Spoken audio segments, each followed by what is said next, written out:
The Life Journey to Yi. Chapter 6. Starting the Career. For university graduates under the planned education mechanism, if they were given jobs in the government or public institutions, their headcount must be within the manning quota. If they were given jobs in enterprises, they would enjoy welfare package at leaders level. At that time, the enrollment rate to universities was very low. Entrance exam to universities and colleges was described as like hordes of troops and horses crossing a single plank bridge.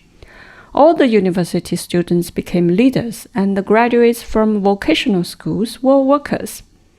Children from rural areas were not eligible for entering vocational schools, so they had to enter the universities to change their political class.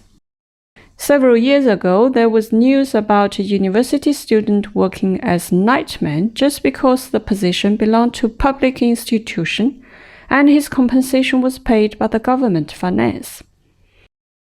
I was allocated a job in a big state-owned enterprise, a position in administration section. I reported for duty with the certificate of job assignment. The working unit reimbursed the transportation expense from the university to the place and provided some home-setting fee to me after I was given a dormitory room to live. In this way, I felt the warmth of the organization.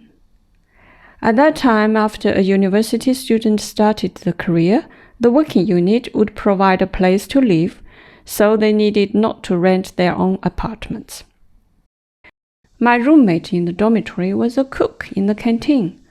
We did not have much language in common, but there was one benefit for me. He would always give me more food than others during mealtime. I called the lady working in the same office Auntie Zhang. She was the head of the administration section, and she was very friendly and amiable. She always told me, "Work hard. I will retire in 2 years and my position will be yours." Every day after I came to the office, I would clean the working desk, fetch some hot water, make a cup of tea, and read the newspaper. I would read all the content, including even the center joint. The life was standard 9 to 5, 3 meals, and 2 sleeps pattern.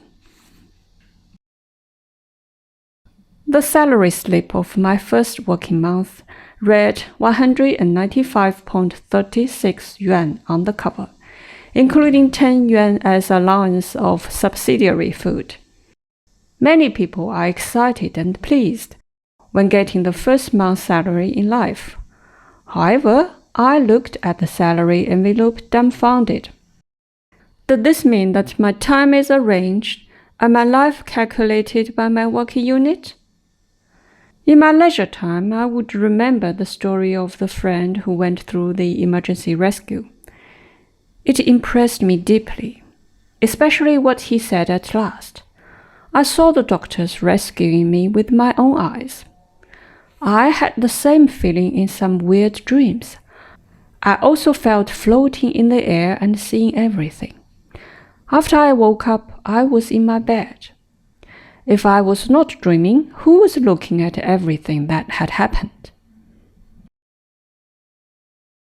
The next spring, I was assigned to the branch company in Beijing to work. The benefit of being assigned outside was that the salary was higher, around 1,800 yuan per month. The section leaders there favored the practice of you issue a document and I send you a report. Every matter, big or small, was handled through issuing red-head document, which looked very similar to the document issued by the central government. Mr. Wang, the section head working in the same office, went to inquire some issue in another section. He was very angry back to the office. "Who you think you are? You were just promoted from a position of a worker. I must wait for your document." Dozens of words abbreviated here. Later, we learned that the section head told Mr. Wang to wait for the official document about the issue he tried to inquire. Although cursing others in the back, they showed big smiles when meeting each other. I admired this ability and could not imitate.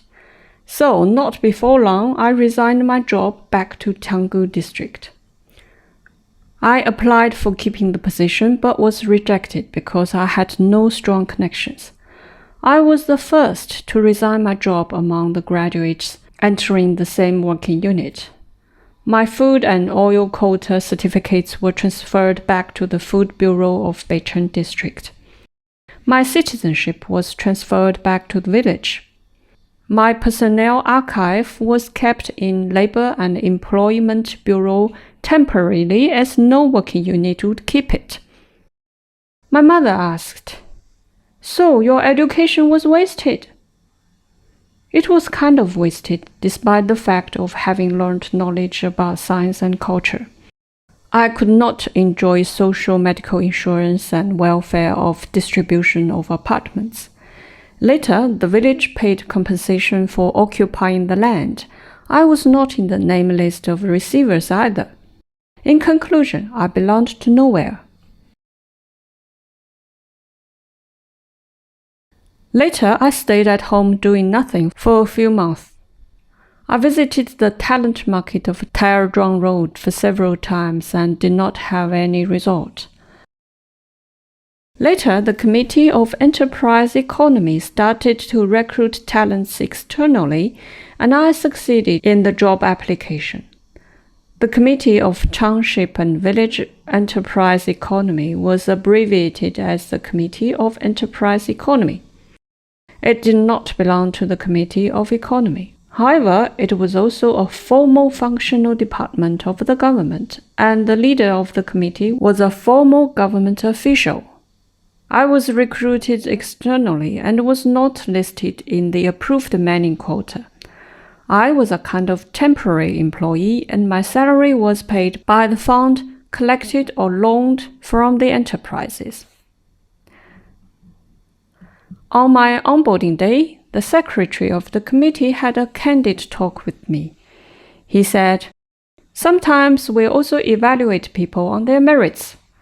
Work hard and you will have a chance to become a formal government official when more headcounts are approved. By then, you can transfer your personnel archive to this unit." In that working unit, I could use commuting bus.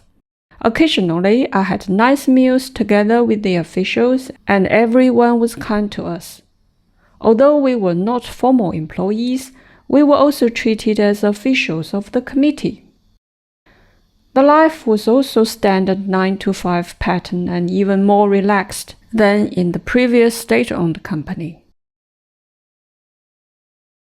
After I started working, occasionally I still had the weird dreams. The difference of dreaming to be in Beijing and actually being in Beijing is obvious.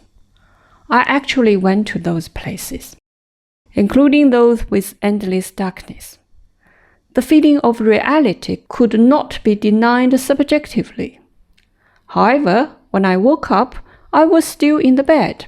How could it not be a dream? When the actual feeling conflicted with the reality, I felt very anxious and confused. The confusion lasted until 1 midnight when I finally understood what happened. In the morning, I got up with the daze.